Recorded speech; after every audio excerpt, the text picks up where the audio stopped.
Halo,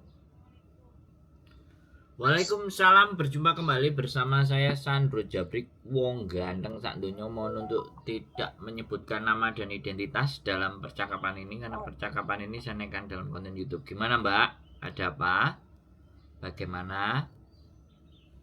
Eh, ini Mas mau tanya, Hmm. kalau proses nikah sama orang Hongkong, kalau orang Hongkongnya usianya udah 65 kan dapat bantuan dari pemerintah itu loh yang 4.000 itu. Kalau nikah sama kita itu apakah ID nggak bisa keluar, Mas? ID nggak keluar bukan dari bantuan itu Mbak. Oh, Jadi tapi dia ada haji. makanya kalau sampean pertanyaannya apa nggak bisa Hmm. keluar, saya menjawabnya ID keluar itu bukan dari itu gitu. Oh, begitu ya. Sampean mau minta dijelasin apa tanya cuman gitu aja? Ini mau dijelasin, Mas. Oke. Terima kasih ya. Mau dijelasin giliran saya ngomong ya. Ya.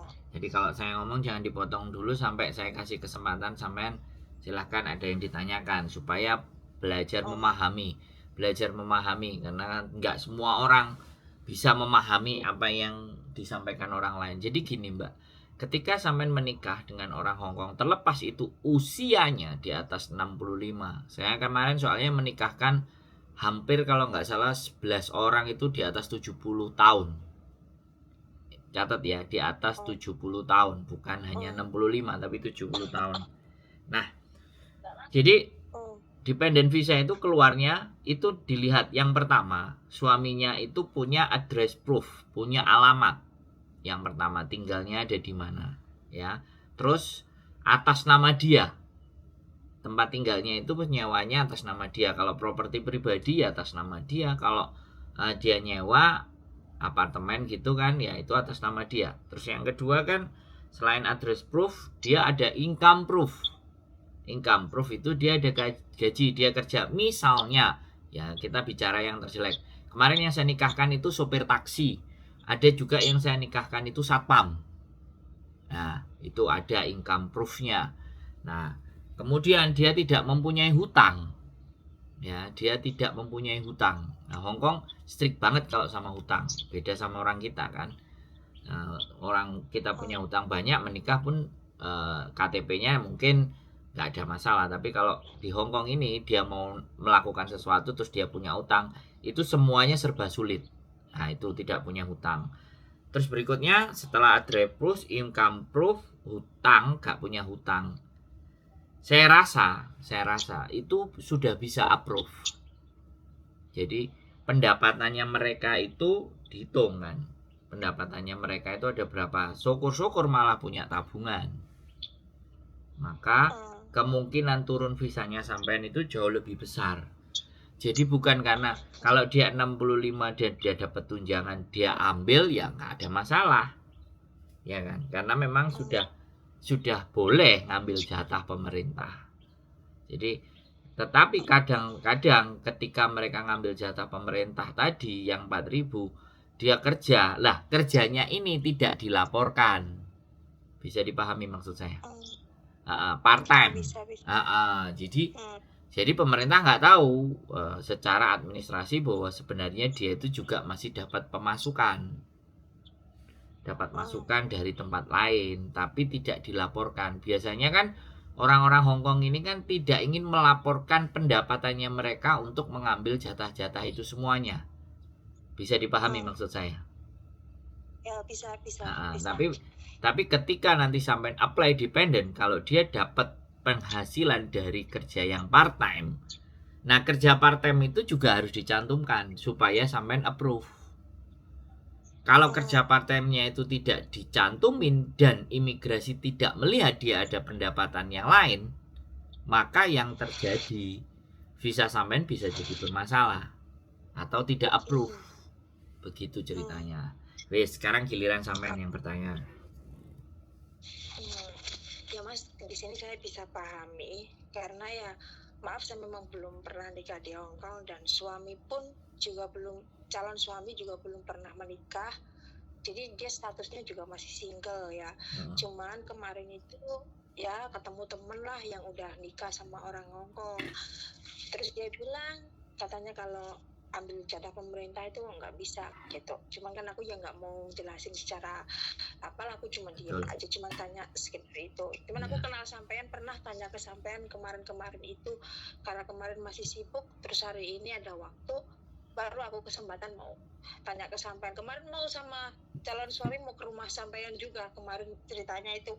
Cuman kan waktu itu data saya kan masih keliru Mas yang kemarin itu. Karena minta dari pas waktu mau tangke itu mintanya kan data semua sama ya. Betul. Kalau orang N sama ada N kan nggak boleh, harus semua sama kan. Betul. Nah ini udah semua sudah terbarui semua, tinggal kita jalan aja. Tapi kemarin udah bilang sama suami, aku mau ke rumah Koko ini. Aku juga kan kemarin udah dikasih alamatnya sama Koko. Ya terima kasih. Aku nanti kalau selanjutnya aku tak cari Koko gitu ya. Boleh. Sama suami. Siap, monggo. Makasih banget ya udah Siap. banyak dibantu. Siap, aman. Oke. Soalnya kadang gini loh kok, kadang kita tanya ke teman yang udah menikah itu ya, terkadang tuh justru bukan solusi yang kita dapat ya. Kadang maaf ya, bukannya apa, kadang mereka kita tanya tuh kayak nggak enak gitu. Jadi aduh, kita harus benar-benar cari orang yang tepat gitu aja.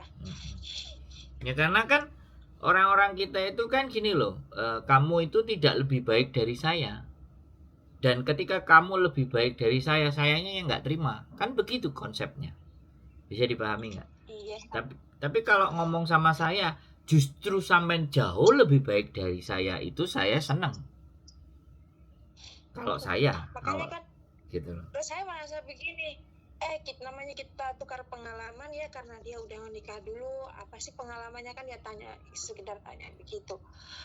Tapi bukan jawaban yang kita inginkan, yang enak didengar gitu. Kadang mereka malah kesannya malah kayak ya ampun udah tua banget begitu ya. Ya namanya orang dia memang udah tua ya, umur 65-an. Tapi bukan kita mencari nikah tuh kadang bukan mencari gantengnya atau apa ya. Banyak kan yang ganteng tapi enggak tanggung jawab. Yang penting kan ya sayang aja lah, yang kita sama-sama bisa jalan aja gitu. Ya makanya kan sampean mencari temennya yang punya pandangan dan gambaran lebih lebar, kan seperti itu. Jadi kalau teman-teman itu menikah ya, terus punya teman-teman juga menikah, itu kan paling banyak berapa sih? 5, 6, 7, 8, taruhlah 10. Lah kalau saya membantu menikahkan orang sudah 80 loh Mbak.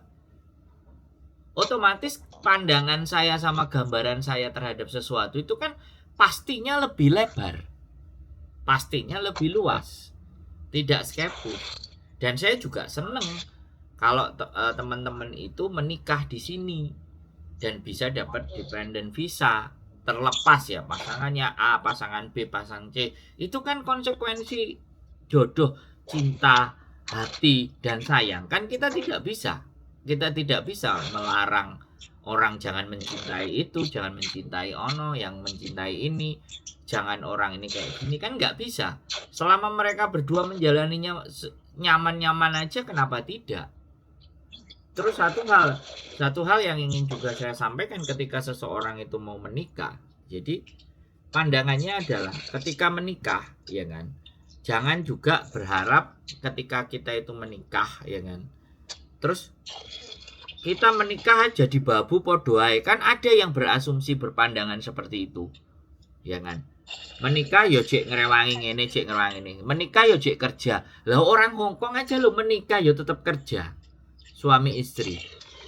Jadi jangan. Bener loh Mas, orang kita itu kalau kadang yang udah menikah sama orang sini agak lama gitu, kalau ditanyain tentang gini tuh jawabnya agak ngegas sedikit. Yang terus kedua, kalau lihat kita itu yang masih statusnya helper itu kayak ngelihat nggak selevel gitu. Maaf ya nggak semuanya, tapi ya saya sering lihat begitulah. Maaf ya, ini buat mbak-mbaknya aja lah yang udah menikah, janganlah kayak gitu. Kita berangkat dari apa sih, ya nggak sih, dulu kita juga sama-sama Ya nggak helper. apa. Kalau ada adik-adik kita yang mau tanya atau apa ya kita welcome aja kan, ya kayak Koko gini bantuin gitu. Seneng kalau orang bisa lebih baik lagi gitu kan Loh lah untuk ya, ya. merubah nasib gitu. Ya Harusnya kan, gitu. ya kembali lagi kan Mbak. Jadi sorry tuh saya sekali lagi saya mohon maaf kalau bila mana kalimat saya itu akan menyakiti siapapun yang nonton dan dengar ini. Karena gini loh, seseorang punya pandangan, seseorang punya gambaran, itu kan bisa jadi dari pengetahuan yang mereka dapatkan. Bisa jadi juga dari pendidikan yang pernah dia nyam. Dia pernah merasakan pendidikan, bukan berarti orang yang pintar-pintar itu nggak berpendidikan atau yang menikah itu bukan nggak berpendidikan, bukan seperti itu loh ceritanya. Tapi kembali lagi, jadi kan kita bisa memilih toh Mbak, teman. Kita juga bisa memilih bertanya dengan siapa. Kalau memang ternyata gambarannya mereka seperti itu, ya nggak perlu kita berteman dengan mereka ataupun bertanya dengan mereka. Ataupun dunia ini banyak, channel YouTube banyak, kemudian orang-orang yang memang bisa ditanyain yang lebih berkompeten juga banyak, yang jawabnya lebih enak, lebih nyaman, lebih enak didengar sama telinga kan ya juga banyak. Kenapa kita nggak memilih yang itu aja? Karena ya kembali lagi basic cara berpikir. Kalau cara berpikirnya bahwa kalian itu tidak lebih baik dari saya, kalian itu tidak lebih baik dari aku, kamu tuh kelasnya masih di situ lah. Kalau orang sudah punya pandangan yang seperti itu ya minggir kitanya, nggak perlu dengan mereka kan begitu, selalu aja. Saya kan pasti jawab pertanyaan yang masuk di sosial media saya atau pertanyaan yang masuk ke WA saya, ya sebisa mungkin saya beri jawaban bagaimana seperti apa. Ataupun kalau saya berbuat baik sama orang, masa ya Gusti Allah nggak kasihan sama saya nek gak duit-duit. Saya nggak berharap belas kasih dari manusia loh ya. Saya berharap belas kasihnya, yaitu yang dinamakan ngalap berkah ke Gusti Allah kan. Jadi dengan cara yang begini, jadi mendapatkan berkahnya dari Gusti Allah itu dengan cara wong gak ngerti dikasih tahu kan kayak gitu. Jadi nggak harus nggak harus dalam bentuk uang. Begitu ceritanya. Betul sekali sama itu Mas, makanya aku tuh kemarin cari nomor sampean lagi karena saya pernah curhat di sampean itu enak gitu loh.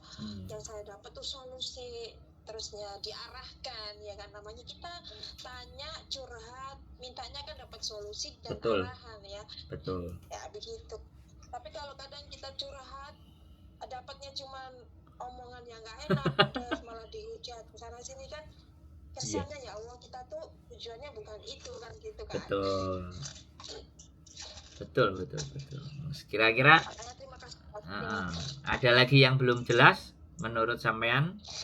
Cukup? Nah, ini cukup, nanti selebihnya kalau udah benar-benar proses nanti aku mau cari Masnya aja langsung. Siap, boleh, siap. Kabar-kabar aja. Oke, sehat selalu buat sampean, semangat semuanya. Yo. Bye. Oke teman-teman semuanya, ya kembali lagi ya bahwa fenomena kehidupan dan memilih dengan siapa kita berteman, memilih dengan siapa kita bertanya, memilih dengan siapa kita harus berkomunikasi dan diskusi itu memang penting ya. Karena tidak semua orang itu bisa memberikan pandangan dan gambaran yang seperti kita butuhkan. Ya kan? Ada justru penghujatan, ada justru pemakian, ada juga justru goblok-goblokin. Nah, itu semuanya tergantung siapa yang kalian ajak berbicara. Nah, semuanya ada di pilihan kalian. Saya tetap manusia yang sama, saya tetap manusia yang banyak kekurangan, tidak juga lebih. Jadi semakin dipercaya sama orang itu semakin beban sebenarnya, karena amanah itu bukan hanya sebuah ucapan. Amanah itu adalah bagaimana kita menjadi seseorang yang memang benar-benar hati dan pikiran serta ucapan kita itu semuanya sama. Dan saya belum sampai di titik itu. Tetap semangat, keep stay tune YouTube channel, and see you next video. Bye bye.